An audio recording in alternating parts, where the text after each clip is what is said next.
Let me just start off with a couple things. As we talked yesterday, Olin in Nashville, Gabe this morning at 8:05, we talked about how things just change, in a moment's notice. And as we're standing here, the SEC, just announced that we're suspending all athletic activity, practices, workouts, individual workouts, team meetings, individual meetings, any athletic related activity until April 15th. And so that news just hit as we're all standing here today. We had a conference call earlier today at 11 o'clock of athletic directors to make that decision. We did that when we got back from Nashville, and then our presidents and chancellors all approved that earlier this afternoon. And then the other thing is the NCAA, working with them, so our conference leadership has done a great job pushing a lot of things as well. Earlier today, the NCAA also announced that all recruiting activity is under a dead period until April 15th. They've also announced that there will be an extension of eligibility. There's a lot of nuances to work out, that athletes during spring sports can get extra eligibility back. A lot of detail to work out there, but that's a positive step. That's being proactive in the best interest of our student athletes, so we're happy about that. But right now, the health and well-being and the safety of our student athletes, our staff, our coaches, people in the community, that is what is most important. We know the president has just announced the state of emergency, the state of Texas, the same thing. So we're all impacted by this. We thought we were just athletic directors and coaches and media members. Now we're all part of this health matter, and we have to take it serious, and that's what we're trying to do every step of the way. So thank you all for being here today. Why pick the 15th that day? It's really the best guidance right now, Cease, in terms of let's get through, this period of time. Let's gather information. One thing about it, again, I'm not a medical expert, but we haven't reached the peak yet. I think that's what everybody's telling us. And so does that peak come between now and then it starts to, taper off, and then you have some time? And so that was picked based on a lot of, gathering of information from medical folks. So again, we said March 30th yesterday as a conference based on the information we had at that time. The NCAA then came out with the recruiting dead period, and so we wanted to really match that aspect of it as a conference. Should we interpret that there will be no spring football? No spring those things, I was talking to Rob Childress, earlier today, and do we have a baseball season in the summer? A lot of speculation out there, a lot of theories that we could go off of, but right now we have to just work off what we know. And so we know that we can only have 15 practices. Those have to take place during a certain period of time. The recruiting period started April 15th in terms of the eval period where our coaches could go out, right? And so if we're off until April 15th, when would you fit in evaluations? When would you fit in spring practice? It's probably too early to tell right now. One of the things we're going to have to look at is there going to be some more maybe skill instruction. If you don't have spring practice, what happens over the summer? A lot of things right now. But right now, we're just on hold. And we're going to make the best decisions until we have all the information available to us. You're not ruling out that sports could eventually come back in a super late? I don't think we can rule out anything right now, but I don't think we can rule in anything either. As we talked this morning, we were going to practice, right, on March 23rd. Coach Childress, talked to his baseball team at 12 noon. I couldn't give him all the info. He was going to have his guys check back in, Tuesday at noon. Well, now that's off. So this thing is evolving. Who knows what will happen? Who knows what will happen with SEC championships at this point? Who knows what will happen with any regular season in the spring sports? So all those things still are coming together. So is the idea just to tell athletes to take care of yourself, stay at home? Exactly. Also, is the dining hall going to be open? So here's what we'll do. Here's part of that release. I think it's in there that we will provide those essential services. So nutrition, mental health support, counseling, our academic services will be available. We want to encourage, our academics and our counseling services to take place in a virtual setting. So whether that's Zoom or, FaceTime or whatever, we're going to encourage that. We're also following some university guidelines, so there's going to be probably more information from the university. Nutrition, as of now, nutrition will be open. We're working on the logistics. Is it grab and go? Is it come pick up a to-go box and, take it back to your apartment or whatever. Those things are still being worked on. But we need nutrition. We know we'll have athletes here in town, and we know we'll have athletes that stay home. Exactly what that looks like yet, we don't have a determination yet. Is that optional, or are you encouraging athletes to stay close by? Some athletes will want to be here, and so if they feel this is the safest place, then they'll be here. If they feel they need to be at home, then so we're not making anything mandatory. We're not making anything optional, case by case. We have international student athletes, right? And so they're kind of in a different category. We have student athletes out of state, that were either coming back, let's say, Sunday or Monday. We may advise them to stay home. So case by case, but we want them to be in the safest environment. If that's here, great. If it's at home, then we want them to be safe. I know it's very preliminary, but with the eligibility waivers that might be coming out, would that affect mostly seniors? Would that affect everyone? And what would you like to see from that? To me, we need to impact everyone in that decision. That's a positive development. So if that impacts a freshman, right, then I think it needs to impact all student athletes. My questions are those sports that just ended, right, or were playing a championship, like indoor track. Does indoor track get a year back because they missed just one meet?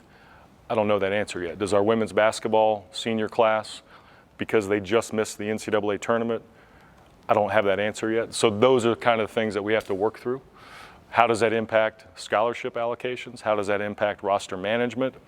Is this like a 5-year window that you have to fit, all this eligibility questions into that window? We don't have all that answer as of yet, but I want to impact all student athletes if we can. How did you find out that the NCAA was canceling championships, and has there been any talk to maybe revisiting that later on this spring? I got how I found out about, we were not surprised. Here's what I'll say first.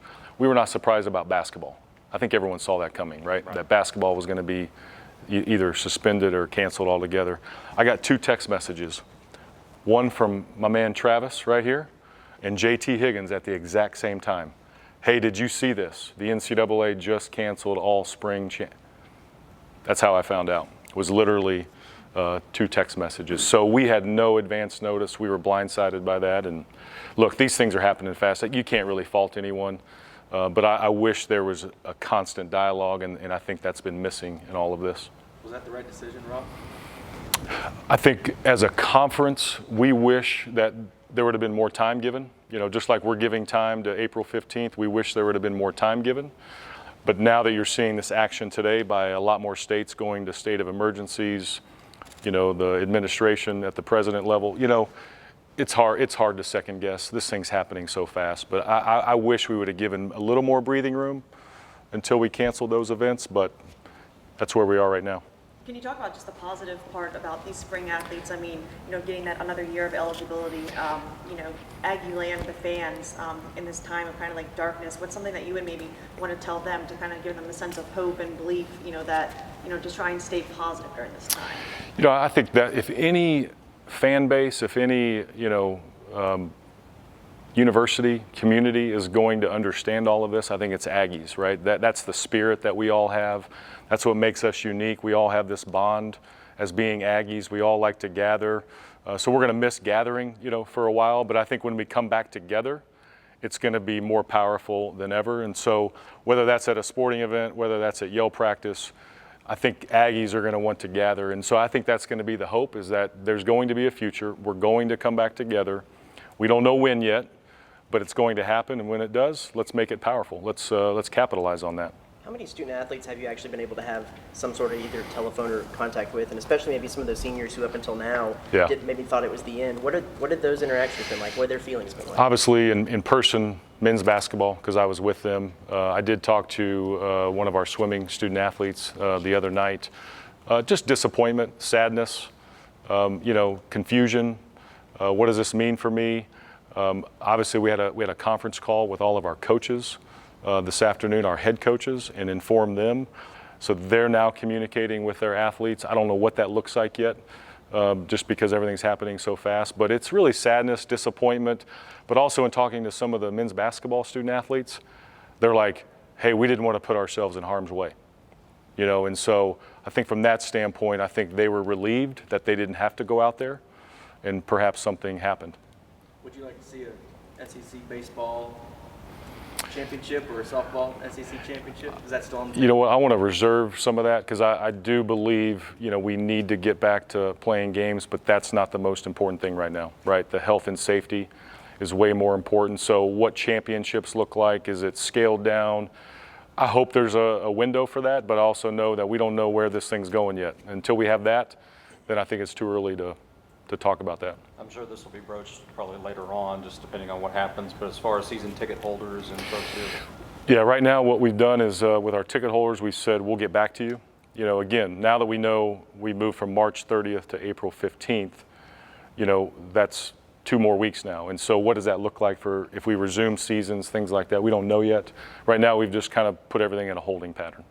Obviously, it's I think this situation's fluid, but, NCAA and all across with sports, there's going to be that loss of revenue factor. What are some maybe thought processes to try and, make up for that? Right now that's kind of the least of our concerns right now, the financial impact. We know that we're going to have it kind of ebb and flow. We're going to save money in some ways, and we're going to lose revenue in other ways, right? And so that's kind of an ebb and flow right now. That's the least of our concerns. We want to do what's best for our health and safety of our student athletes. If that means we lose money, we lose money.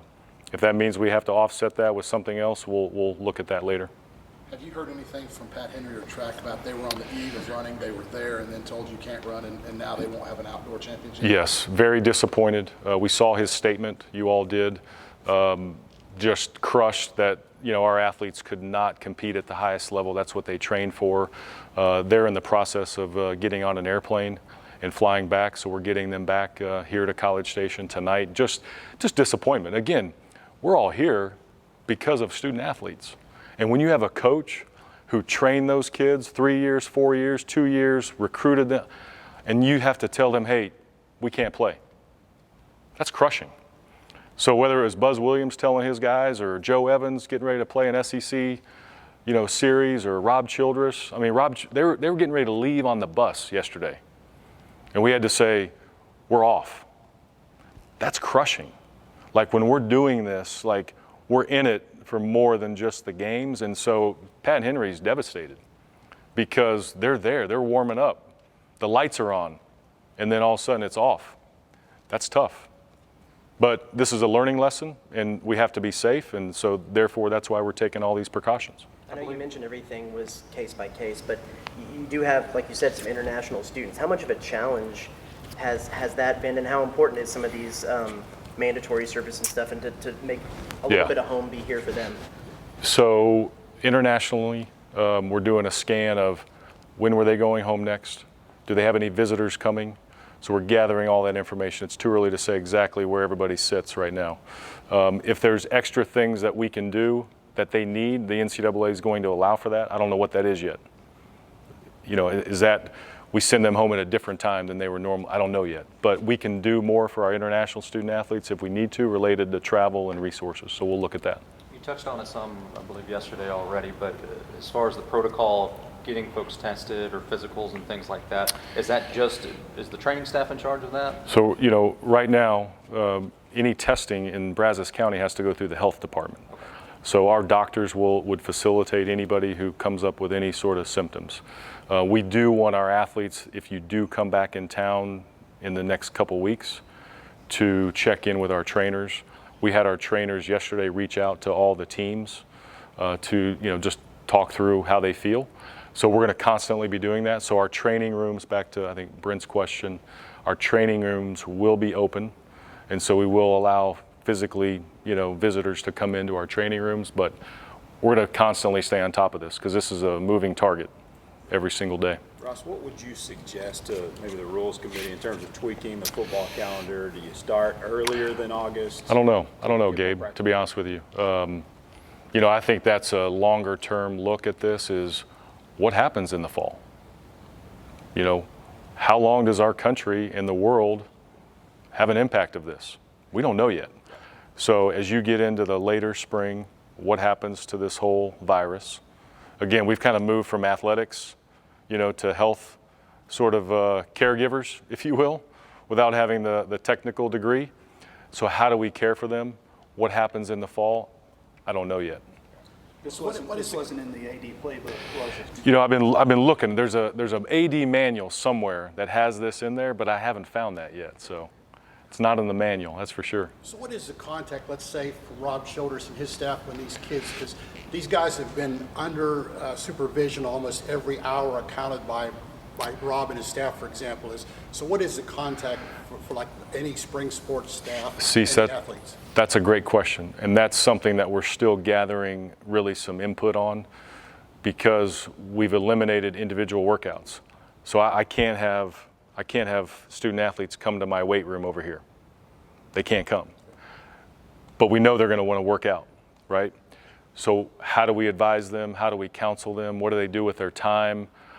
They can't be in our batting cages. They can't be in our weight rooms.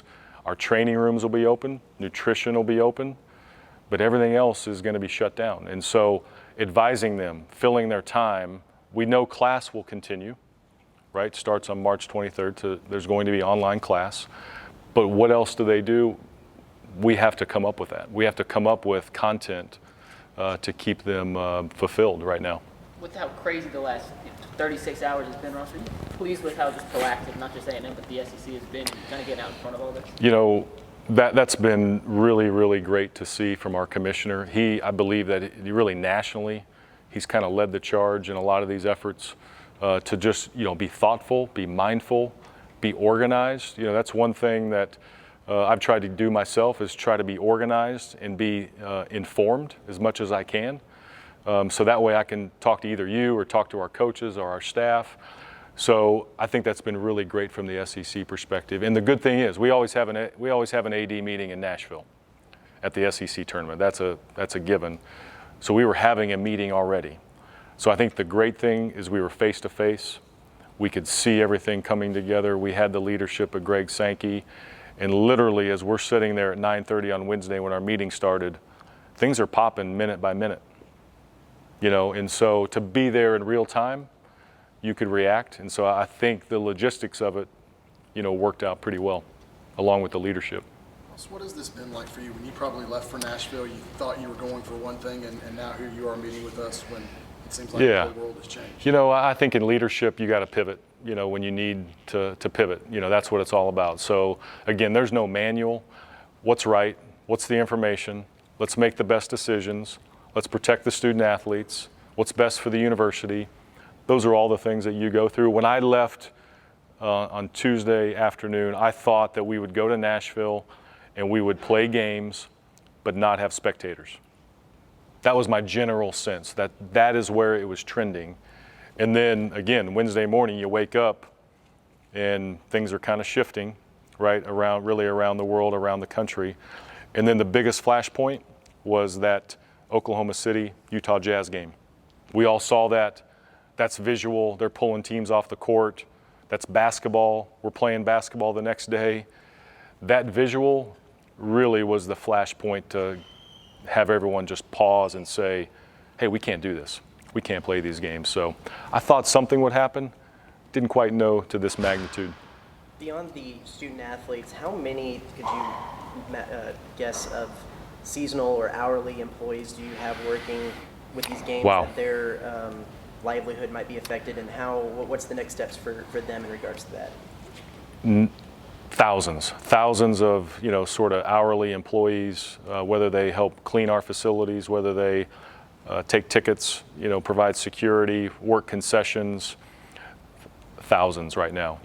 Now we're not in football, right? We're in baseball and softball and tennis and track, outdoor wise.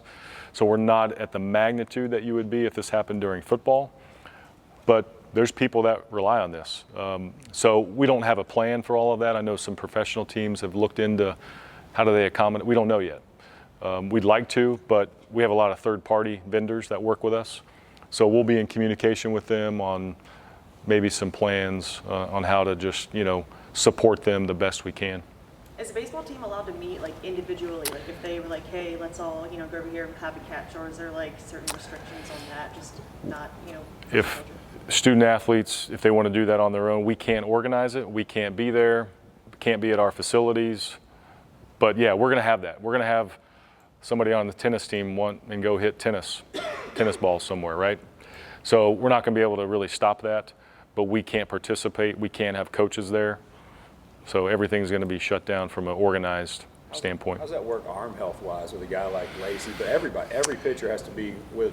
Yeah, one of the things that we're putting together is specific. If somebody does want to go work out or throw, make sure that they have we can communicate with them. We can text them, we can email them plans to make sure that they're following safety protocols and procedures and getting the proper training in. So we're going to be able to communicate with them in a virtual setting, right? And make sure that they're doing the right things if they are working out on their own. But those guys are smart. They're trained at a high level. They're going to be able to figure it out, but we'll be able to make sure that they're put in the best position. So And what? they can't go to Bluebell Park for that, right? They can't- Cannot come to our facilities other than nutrition and training room, and then we're still kind of determining what the academic support looks like. That's exactly right. What advice do you have for us to fill our time? We'll need content, right? We'll need content. So, I'm probably not interesting enough to go on your show every day. Yeah, you are. Somebody, who was it that tweeted out esports? Yeah. Do we need esports, you know what, we're just gonna, maybe we talk about our student athletes. Let's talk about them more, right? Let's profile our student athletes. Let's really go, behind the scenes on what their lives are like. And so I think we'll have stories that come out of this, and those will be the things that hopefully we can celebrate.